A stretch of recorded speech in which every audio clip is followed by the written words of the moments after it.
In today's show, we're going to be talking with Mike Richman of Locked On Blazers about Damian Lillard, the Neil Olshey investigation, and everything else happening in Portland. It's all coming up. Stick around. You are Locked On NBA, your daily NBA podcast. Part of the Locked On Podcast Network, your team every day.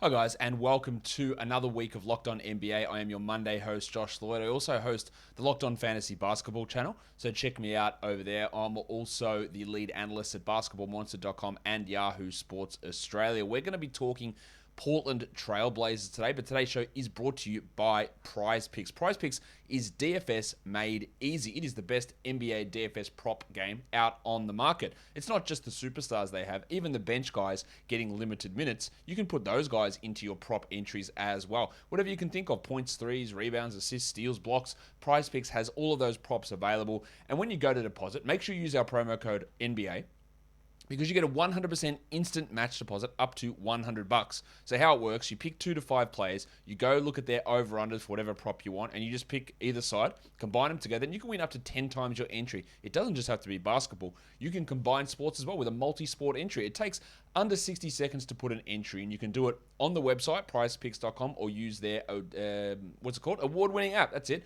Use their award-winning app. The entries are easy. The withdrawals are safe and fast, so don't hesitate. Check out prizepicks.com and use the promo code NBA, or go to your app store and download the app today. Prize Picks is daily fantasy made easy. So let's bring in now the host of the Locked On Blazers podcast. Mike Richman is here with me. Mike, it's been interesting times in Portland, basically since the offseason with the hiring of Chauncey Billups. I don't know where to start here. Let's start, I guess, with the investigation into Neil Olshey. And we'll just elaborate where we are with that, because we did have a resignation a couple of days ago, but it wasn't Neil's. Yeah, I think the assumption was that on Friday we were going to get some news about Neil Olshey resigning, but instead the person in the front office who resigned was the Blazers president, the guy on the business side, not a basketball decision maker, but someone certainly high up in the organization, Chris McGowan, who decided to step down. Sounds like that had been brewing since July, with McGowan having some beef or some issues with the way ownership was running things and kind of wanted to be more of the face of the franchise. That's according to reporting from Jason Quick of The Athletic. And so now it's just kind of wait and see. Olshey is digging in, and I think he's going to make them, if he leaves, he's going to leave on his own terms. And so right now he's just, we're in a waiting period, trying to figure out what's going to happen next with an investigation into his hostile workplace environment created under his watch. So how did this investigation begin? Obviously, we've seen Olshey work in the media and be quite curt with reporters in the past, but how did this investigation come about? Well, it's unclear what the sort of specific inciting incident was. Like you've said, like anyone who's paid attention to this team can imagine that Neil Olshey is prickly and maybe difficult to work with. But being ornery or having like a short temper is typically not like a fireable offense after 10 years. That would be something that would get you fired in year one. But after a decade at the helm of being a challenging coworker, maybe that's not something that gets you fired.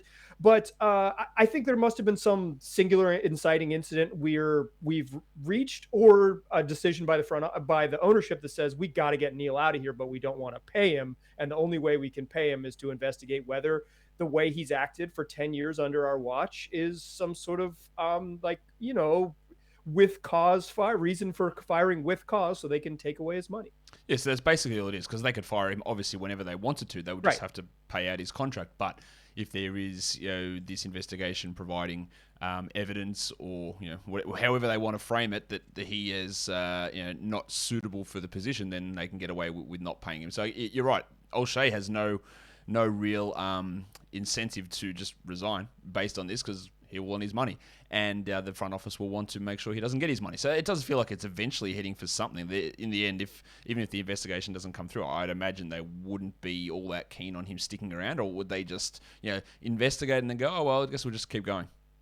I cannot imagine a scenario where Neil Olshey is back as the lead decision maker in the front office. I have a hard time imagining him being an employee at all of the team. How can you launch this investigation, have the president resign, kind of all this changing of the guard, and you say you spent 3 weeks finding out if this dude has created a hostile work environment? Like, yeah, actually, he's cool. Like, you've seen him, he's fine. We'll put him back in front of the microphone. What could go wrong? I can't imagine he's in charge. It's just what will the exit look like is kind of what we're waiting for. Yeah, and not to put words in your mouth, but I don't think there's any people covering the Blazers who would have heard this investigation and go, oh my God, I'm totally stunned. This is amazing. Like, I didn't see this coming at all. This is just impossible to believe. So there's got to be, the old where there's smoke, there's fire saying has got to be out there. And it is hard to see this ending any other way than Olshey leaving the organization. But that's not the only big story around Portland. We'll get more information on that as the investigation concludes or we get information released or whatever. But Damian Lillard, it has been the worst stretch of his career by a significant margin. I don't think anybody would argue that. I don't even think Dame would argue with that, to be honest. And there were whispers of this abdominal injury that he had had for many years and played through that was worsened in Tokyo, and that was really impacting his play to begin this season. He's hitting career lows from threes. He just doesn't look the same. He's had some improvements, but now, before the game on Sunday, Lillard is sitting out due to abdominal tendinopathy. Mike, is this obviously it's a concern with how Dame's been playing and now he's missing time. Is this this injury is just too much now, we're going to have to take a lot of time off, or is it a maintenance sort of thing? Where are we with Dame and his injury at the moment? They didn't, because of the way travel worked, they haven't spoken to the media since the injury report came out. So we'll probably know more a little bit later this afternoon. But I assume that this is just a thing that's been building. Like, you've reported that this maybe the ab injury was more serious than other people have let on. Certainly Dame has not admitted as much as you have said, Josh. So, I know which podcaster I believe, and it's not CJ McCollum, but I think we've reached a point where you can just watch Dame and know he's not physically right. So it's hard to know if they're trying to pick a handful of rest days here and squeeze in, hey, if we give him a day off a week, he can kind of have some maintenance, or if this is the beginning of maybe an extended stretch. But quite frankly, we will know more once the game starts and Chauncey Billups addresses the media. But for right now, I thought he looked better the last 2 days than he has recently. He's still not shooting great, but he looks closer to Damian Lillard after kind of looking like he was playing through mud for a long time. Yeah, and that's, I think, probably the weird thing about it is he struggled so much, and then the last week he started to look much better. The shots are going in, he's moving better. Like, there's still been some moments where he goes in for a layup and then you see his face and there's this massive grimace and he sort of half goes to hold his ab region and then you go, oh no.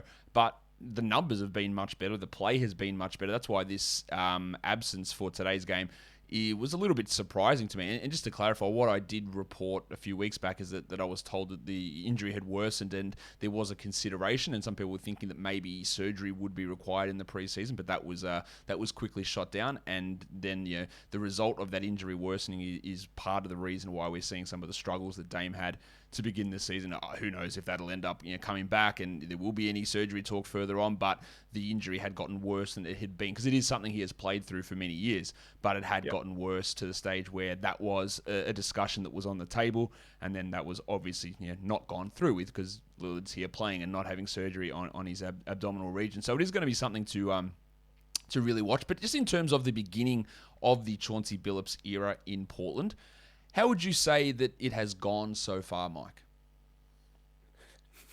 Not great. They're fine. Like they're if you thought this was going to be a team that competed to avoid the play in the West, they're still that range of team. They're moderately better on defense with better personnel, and they're a little bit worse on offense while their best player shoots bricks. I think there's reason to believe that if Damian Lillard ever regains a form that looks like Damian Lillard, then they're going to be one of the top 5 offenses in the league, and maybe an improvement from 29th to 21st in defense pushes them up into 6th in the West.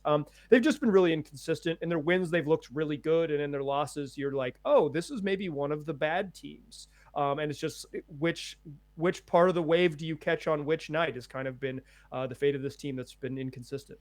They're 1-6 on the road, and they're 5-1 at home, which is one of the worst splits that exists in the NBA. I think it might be even the worst split. There are not many teams. The Rockets are winless on the road, but they've only won one game in total, so it's hard to compare. Yeah, exactly. Hard to compare those two teams, but that is a pretty stark split between the two there. I don't think there's really anything to read into that, is there, Mike? No, I mean, some of it is just they've played poorly in a couple fourth quarters on the road. They got absolutely thrashed against the Clippers, and they've just been like, they haven't been able to bring. If you look at their defensive splits, they have not been able to bring the defensive intensity on the road. Their one win is against those Rockets, so it's not like they don't have a win that you could say, oh, it travels. But right now they're just a bad road team. But I mean, I think this is maybe just a little early season. The splits are a little more dramatic than they otherwise would be. Plenty of mediocre teams are good at home and bad on the road. That is a normal thing that will play out. And I think the Blazers, who are probably going to be a mediocre team this year, fit the profile. It is going to be really interesting to see how everything plays out with Olshey, with Lillard, and with the Blazers under Chauncey Billups this season. Mike's going to have it covered for us all over on the Locked On Blazers podcast. Mike, thanks for coming on Locked On NBA with me. Thanks for having me, Josh. Appreciate it.